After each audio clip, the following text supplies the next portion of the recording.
Bonjour les entrepreneurs, voyons aujourd'hui le positionnement.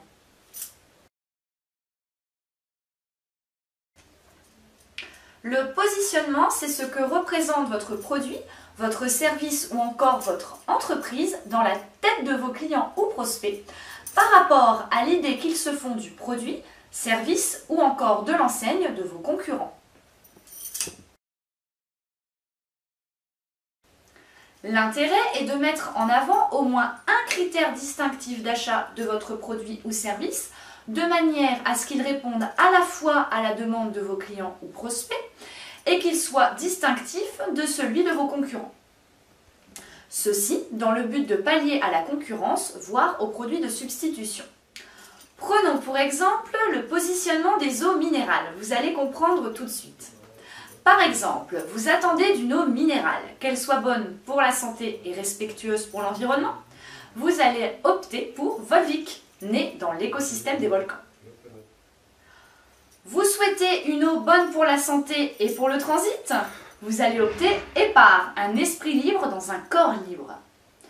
Vous souhaitez plutôt une eau qui vous donne le plein de vitalité, vous allez opter pour l'eau des sportifs, Vitel, il y a quelque chose dans cette eau. Ou alors, vous souhaitez une eau au pouvoir de longévité qui vous fait rester jeune, vous allez opter pour Evian, Live Young. Ou alors encore, vous souhaitez une eau qui vous assiste quotidiennement dans votre combat contre les kilos, et là, vous allez plutôt opter pour Contrex, mon partenaire minceur, ou encore mon eau masseur, c'est Courmayeur.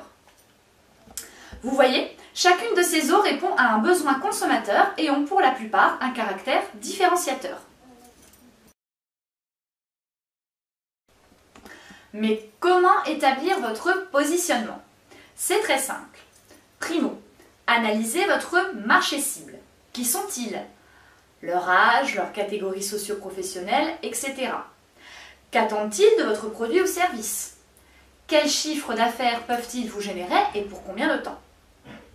Deuxièmement, établissez une liste des attributs de votre produit ou service, sa facilité d'emploi, son innovation, son ergonomie, etc. et comparez-les à ceux des produits ou services concurrents.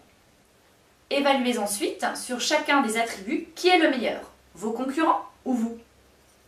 Vous pouvez vous aider en constituant un mapping de positionnement. J'approfondirai cette notion lors d'un prochain tuto.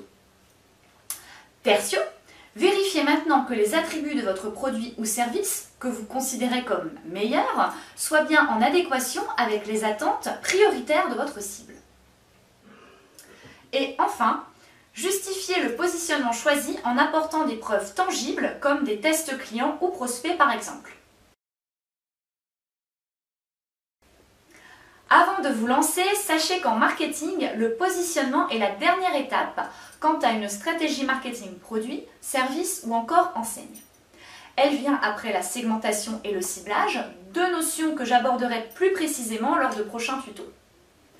Voilà, c'est terminé pour aujourd'hui. N'oubliez pas que cette vidéo est un tuto marketing et qu'elle a pour but de vous initier à la démarche marketing et qu'elle n'est par conséquent pas complète. N'hésitez pas à poster vos questions et commentaires sous la vidéo ou, dans le cas d'une prestation marketing, à me joindre directement. À jeudi prochain les entrepreneurs!